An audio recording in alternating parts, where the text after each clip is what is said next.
musidɓe ɓe haray on salminama haray men landi kestana ala e moɗon kala ko ɗon kala ala gala duna ko musidɗo mon ari an hoore fello hande eɗen ka saare men ɗo woni nokkure men mawde ɗum no woni Roma battane noon kadi den ɗo haray ko lamminaɗo en o noddi lamateri makko ndi ɗum no woni haray e ambassade guinéenjo wonɗo ambassade wonɗo ɗo o nini e fi battane fête de dépendance meɗen hiɗe woni ɗo noon e babiraɓe kotiraɓe meɗen mawɓe meɗen e haray en salmina ɓe andintina jama on ko honno ɓe makete e ko honto ɓe iwri e ko honɗum woni haray kamɓe rôle mabɓe ma ko honto e cayde ɓe wi ɓe ari ha ɗo haray on salminama.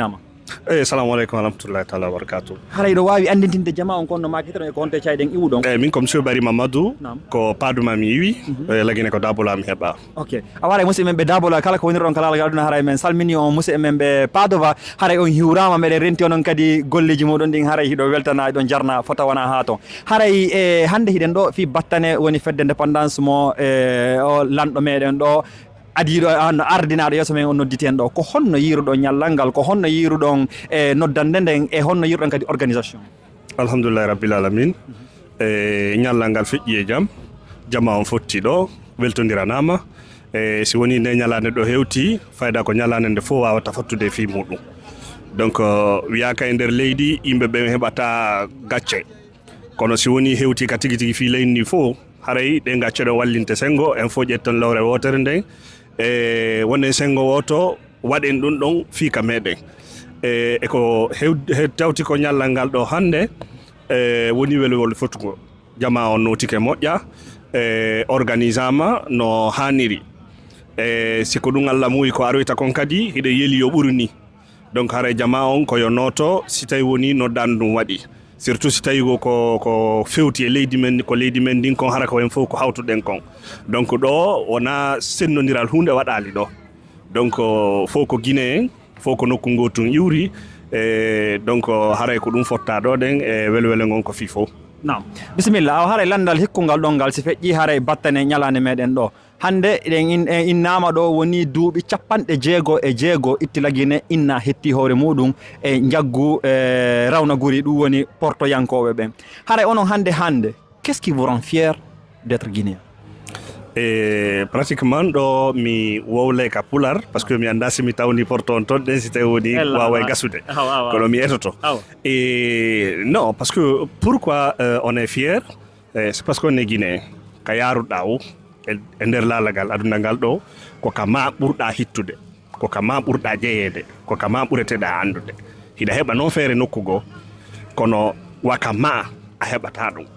donc ko tawata kon ko lagine si tawi woni satti ha satti ko gonga no wonira ton wo kono ko leydi meɗen ɗo donc koko hannuɗe wonde donc ce qui me rend fier d'être guinéen aujourd'hui c'est voyant ce mouvement d'ensemble. C'est-à-dire quand on parle de 2 octobre on parle de la Guinée, on ne parle pas d'une région, on ne parle pas d'un côté donc c'est l'ensemble de la Guinée donc kala ka Guinée nodda jeeyaɗo Guinée fof no hani notade ɗum jaraka goɗɗo toɗɗo ma inde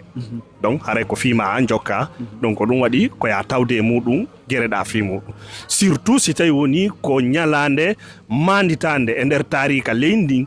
ka wiya ɗon ɗen joni ene wannoɓe jaggu ngun ɓen ɗon hande kadi ɓe wolanama ɓe nani ko ɓe wolana ko wiwgol ngol ene haray jaggu ngun hande kadi min tawaka e muɗum donc si min jaggetake hande kadi si min jaggama en tout cas haray on andudo men dartoto fi muɗum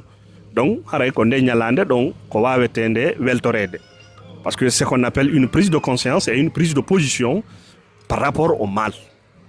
donc ko ɗum ɗon haray nde ñalande ɗon mi andite muɗum. Bisimilla haray yewtere nde yewtike hinde wondi e jiyal hinde wondi e haqiqa en waɗa joni ɓayɗon andi menen kaka POULAR men ɓuuri dakade wawata fottuɗo ha seeɗen ɗo min ronka cuɓitude seeɗa ka sengo ka POULAR fi andindingol Allah waɗi hide waɗi ndi ngaluji ɗo ka yuɓe ɗo woni andi modi ko fulɓe ɓi fulɓe mantorɓe pulaku e leñol fulɓe woni ɗo haray mi lanton kadi ko woni battane kadi ngal ñallan meɗen ɗo ka POULAR meɗen sinon falna sifanade intérêt moɗon ma tanirawo moɗon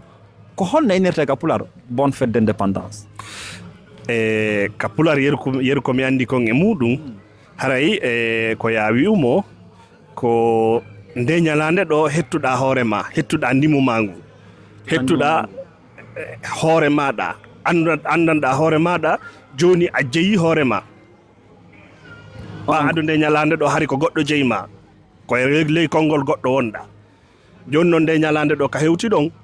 an a wawno wiide ene gila ɗo hande kadi a jeyatala donc ko min andi ko honɗum mi waɗata mi torota ko mawta okkora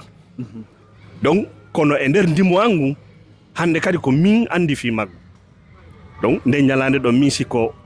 miɗo jogui fayɓe machine miɗo jogui paykum mo mi yewta koyo mi wi'umo nde ñalande ɗo hande ko ñalande hettugol dimmu maɗa.